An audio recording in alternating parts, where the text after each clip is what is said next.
Halo Sobat Laici Studio Channel. Selamat berjumpa kembali di video Rasul Matius part yang kedua. Video ini admin akan membahas kelanjutan kisah dari Rasul Matius beserta karyanya. Bagaimana ia bermisi mempertobatkan orang-orang, dan bagaimana menuliskan kitab Injil Matius, hingga bagaimana wafatnya atau kemartirannya. Untuk mengetahui itu semua, seperti biasa kita akan membedah dulu dengan pendekatan melalui ritus timur sebagai awalannya, khususnya tradisi ritus Bizantin pada video ini.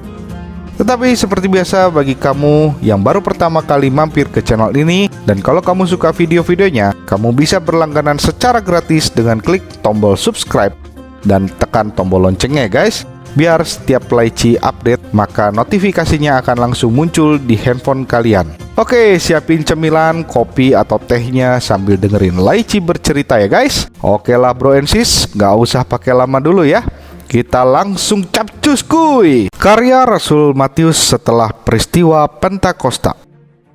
Sesudah kenaikan Tuhan Yesus dan turunnya Roh Kudus kepada para rasul, mula-mula Rasul Matius tetap tinggal di wilayah tanah Yudea dan memberitakan Injil Tuhan di Yerusalem dan daerah sekitarnya. Hingga datanglah saatnya Rasul Matius untuk mewarta meninggalkan Yerusalem.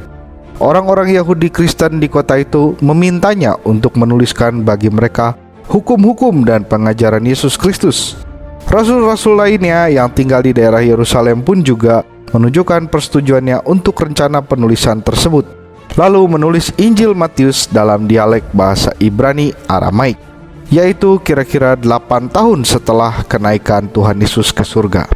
Sesudah Rasul Matius meninggalkan Yerusalem, Rasul Matius memberitakan Injil di berbagai wilayah. Dalam memberitakan kabar baik tentang Kristus tersebut, dia menjelajahi Syria, Media, dan Persia, membentuk gereja-gereja di sana dan di banyak tempat lainnya. Dia menjelajahi seluruh Ethiopia yang menjadi bagian tugasnya melalui pengundian. Lalu Ethiopia diterangi dengan terang pengetahuan Injil. Akhirnya dengan bimbingan Roh Kudus sampailah dia di wilayah orang-orang kanibal, yaitu orang-orang berkulit hitam yang masih primitif. Di sana Rasul Matius memasuki kota bernama Mirmena dan berhasil mempertobatkan beberapa jiwa kepada Kristus. Dia menunjuk Platon, teman seperjalanan Rasul Matius, untuk menjadi uskup mereka. Di Ethiopia inilah mereka mendirikan sebuah gereja kecil. Selanjutnya, Rasul Matius mengalami banyak kesengsaraan, bahaya-bahaya dan kesulitan hidup oleh penduduk setempat. Maka dari itu dia menaiki sebuah gunung yang tidak terlalu jauh dari situ. Lalu tinggallah di sana sambil berpuasa dengan bersungguh-sungguh memohon kepada Allah untuk pertobatan bangsa pagan tersebut. Lama dia bergumul sendirian dalam kesunyian, tinggal di gunung tanpa tempat berteduh, hanya beratapkan langit. Lalu di sana Tuhan menampakkan dirinya dalam wujud seorang pemuda yang membawa di tangan kanannya sebuah tongkat, lalu menyapa Rasul Matius. Dia mengulurkan tangannya memberikan tongkatnya itu kepada Rasul Matius. Tuhan memerintahkan Rasul Matius untuk turun gunung, dan diperintahkannya agar tongkat itu ditanamkan di depan pintu gereja kecil yang telah didirikannya itu dengan berkata, "Melalui tongkat ini dengan kuasaku akan tumbuh menjadi pohon yang tinggi dan rimbun, dan pohon ini akan menghasilkan buah yang berlimpah-limpah, melebihi semua buah-buah lainnya yang ada di kebun. Buahnya terasa manis dan dari akarnya akan muncul mata air murni. Dengan membasuh muka di mata air itu, setiap orang yang mencicipi buah itu akan melupakan kelakuannya yang ganas, dan mereka akan menjadi orang yang baik dan lembut." Kemartiran Rasul Matius. Setelah menerima tongkat dari Tuhan, Rasul Matius menuruni gunung dan menuju ke kota untuk melaksanakan apa yang diperintahkan Tuhan kepadanya. Suatu ketika, Erva, yakni istri dan anak laki-laki raja dari kota itu, kerasukan roh jahat. Mereka menghadang Rasul Matius, lalu mengganggu Rasul Matius di sepanjang jalan, meneriakkan ancaman. Melihat hal itu, Rasul Matius mengusir roh najis itu keluar, dan kedua orang yang telah disembuhkan itu pun bersujud di kaki Rasul Matius. Dan selanjutnya tanpa perlawanan, mereka berdua mengikuti Rasul Matius. Mengetahui kedatangan Rasul Matius, Uskup Platon datang menyongsong dengan para petugas gereja yang lain. Lalu Rasul Matius memasuki kota menuju ke gereja, lalu melakukan apa yang diperintahkan oleh Tuhan kepadanya. Dia menanam tongkat itu yang telah diberikan Tuhan kepadanya ke dalam tanah. Dan seketika itu juga disaksikan oleh semua orang. Tongkat itu akhirnya berubah menjadi sebuah pohon yang besar dan memiliki banyak cabang, ranting, dan daun yang rimbun. Lalu muncullah buah-buah yang harum, besar dan manis, dan muncullah mata air dari bawah akar-akarnya. Semua orang yang menyaksikan hal itu terpana dan kagum. Seluruh penghuni kota bersama-sama berkumpul untuk menyaksikan keajaiban itu, dan mereka mengambil bagian untuk mencicipi buah pohon itu, serta meminum air dari mata air yang keluar dari akar-akarnya. Kemudian Rasul Matius berdiri di tempat yang tinggi, menyampaikan firman Allah kepada kumpulan orang banyak tersebut dalam bahasa asli daerah itu. Segera orang-orang itu menjadi percaya kepada Allah. Lalu Rasul Matius membaptis mereka dengan air yang muncul dari mata air mujizat tersebut. Sebagaimana yang Tuhan janjikan, mereka mendapatkan pemurnian dari keindahan roh, meninggalkan manusia lama dan mengenakan Kristus sebagai manusia baru. Setelah diberitahukan apa yang telah terjadi pada istri dan anak raja oleh pengawalnya, Raja Fulvian pada awalnya bersuka cita atas kesembuhan yang didapatkan untuk istri dan anak lelakinya itu. Tetapi kemudian, oleh karena bisikan roh jahat, dia berubah menjadi murka kepada Rasul Matius, karena seluruh kota telah berpindah mengikutinya dan meninggalkan dewa-dewanya. Dia berpikir bagaimana cara mendatangkan kehancuran bagi Matius. Lalu pada larut malam, Tuhan Yesus menampakkan diri kepada Rasul Matius, lalu memerintahkan kepadanya untuk tetap teguh dan berani. Dan Tuhan berjanji akan tetap bersamanya menghadapi kesusahan yang akan terjadi. Ketika fajar menyingsing, Rasul Matius bersama-sama dengan para orang percaya menyanyikan kidung puji-pujian bagi Allah di dalam gereja. Sang raja mengirim 4 orang prajurit untuk menangkap dan menahannya. Tetapi ketika mereka telah sampai di dekat gereja itu, tiba-tiba kegelapan melingkupi mereka dan mereka hampir tidak dapat kembali. Namun saat para prajurit itu berhasil kembali, mereka ditanya mengapa mereka tidak berhasil membawa Matius. Salah satu dari seorang prajurit itu berkata, "Kami mendengar dia sedang mengajar, tetapi kami tidak dapat melihat dia ataupun menangkapnya." Kemudian raja itu semakin bertambah marah. Lalu dia mengirim lebih banyak lagi prajurit. Kali ini mereka semua dipersenjatai. Mereka diperintahkan membawa Matius meskipun dengan cara kekerasan. Dan siapapun yang mencoba menghalangi atau melindungi Matius, maka orang itu harus dibunuh. Tetapi prajurit itu pun juga kembali dengan tangan kosong, karena ketika mereka sampai di gereja, suatu cahaya terang dari langit menyinari Rasul Matius, sehingga para prajurit tidak dapat menemukannya. Mereka dilingkupi ketakutan dan membuang senjatanya, serta melarikan diri ketakutan setengah mati, lalu menjelaskan apa yang terjadi kepada sang raja. Maka Raja Fulvian menjadi sangat amat marah. Lalu dia bergerak dengan diiringi pengawalnya yang sangat banyak. Dia bermaksud menangkap Rasul Matius dengan tangannya sendiri. Namun tak lama setelah Raja Fulvian itu sampai di hadapan Rasul Matius, tiba-tiba ia menjadi buta dan minta tolong dituntun.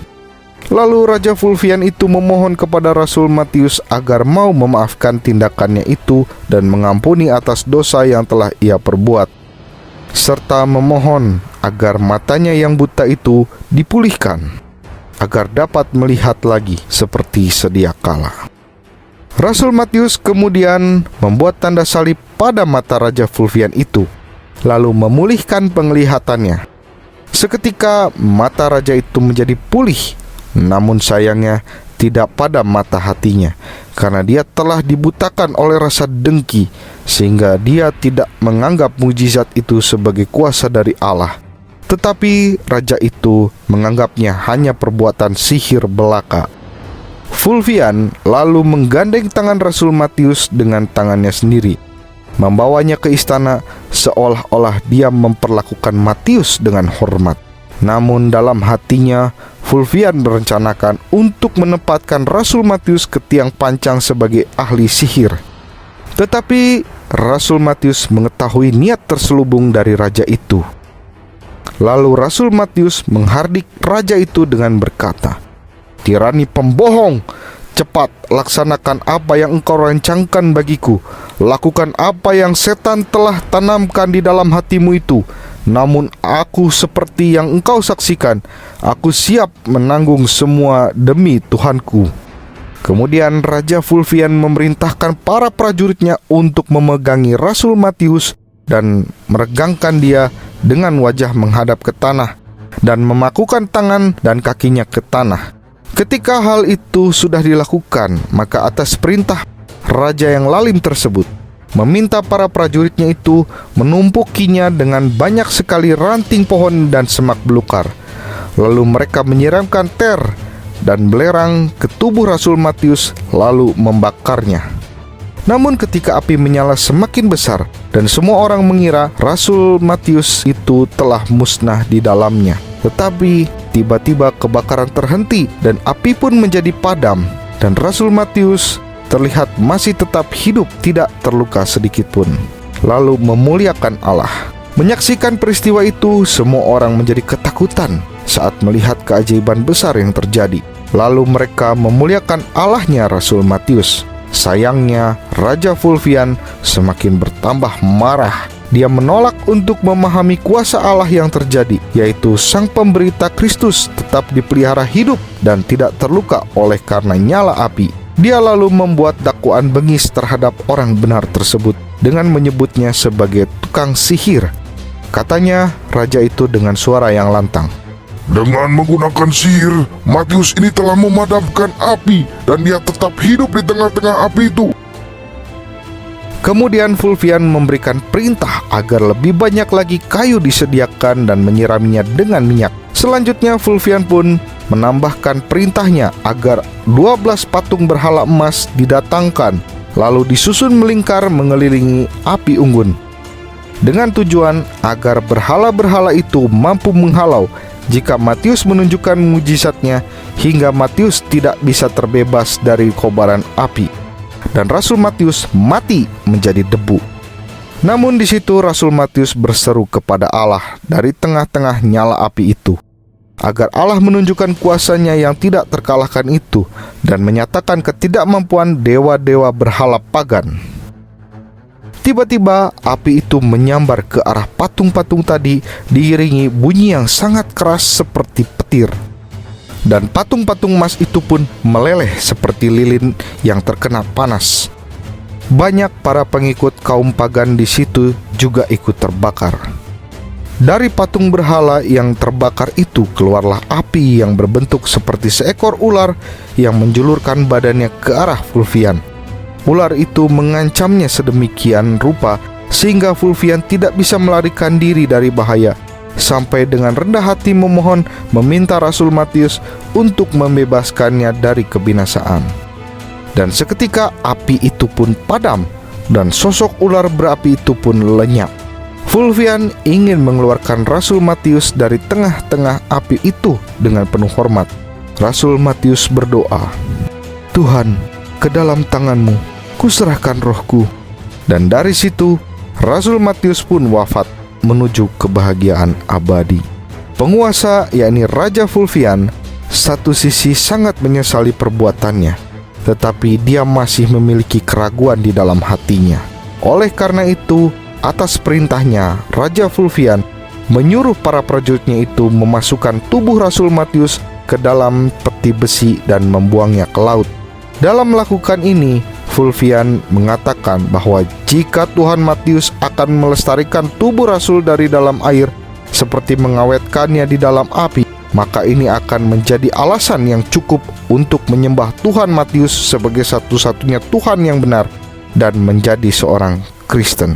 Malam itu Rasul Matius menampakkan diri kepada Uskup Platon dalam mimpi dan memintanya untuk pergi ke tepi laut dan menemukan jenazahnya di sana. Fulvian yang akhirnya bertobat dan dengan pengiringnya pergi bersama dengan Uskup Platon ke pantai itu, di mana mereka menemukan peti mati besi Rasul Matius yang telah dibawa ke sana oleh ombak.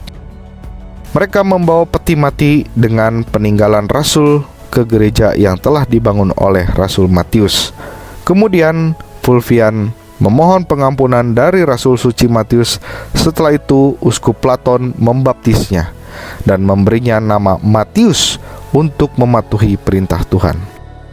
Raja itu akhirnya mendapatkan nama baptis Matius, maka menjadi Fulvian Matius, dan mendedikasikan hidupnya dan mengubah umatnya menjadi percaya pada iman yang sejati. Segera setelah jana suci, Fulvian Matius melepaskan kekuasaannya dan ia ditahbiskan menjadi seorang presbiter. Setelah kematian Uskup Platon dan digantikan oleh Fulvian Matius yang menjadi kepala gereja Ethiopia. Setelah menjadi uskup, jana suci Fulvian Matius bekerja keras untuk memberitakan firman Tuhan kepada orang-orang Afrika selama sisa hidupnya, melanjutkan pekerjaan pelindung surgawinya. Oke guys, tadi itu adalah akhir dari kisah hidup Rasul Matius yang admin bacakan dari literatur Synaxarion Ortodoks Yunani. Pada part berikutnya, admin juga akan mencoba menggali kisah Rasul Matius dari sudut pandang tradisi yang berbeda, yakni tradisi Ortodoks Koptik. Nantikan ya guys, tetap semangat dan dukung terus Laici Studio Channel untuk berkarya semakin baik. Terima kasih, jangan lupa klik tombol subscribe-nya bagi kalian yang suka video ini dan juga tombol loncengnya ya. Dan sekalian jangan lupa tinggalin komen di bawah kolom komentar dan sampaikan pendapat kalian mengenai Rasul Matius dari perspektif Synaxarion Ortodoks Yunani. Semoga ini dapat menginspirasi kita semua. Sampai jumpa di video berikutnya. Oke, sampai jumpa lagi di video selanjutnya. Bagi kamu yang merasa terberkati oleh channel ini, jangan lupa klik tombol jempol ke atas atau tombol like-nya kalau kamu suka dengan video ini, dan klik tombol subscribe supaya kamu bisa terus pantau perkembangan video selanjutnya. Berikan juga komentar dan saranmu di kolom komentar. Tuhan Yesus memberkati.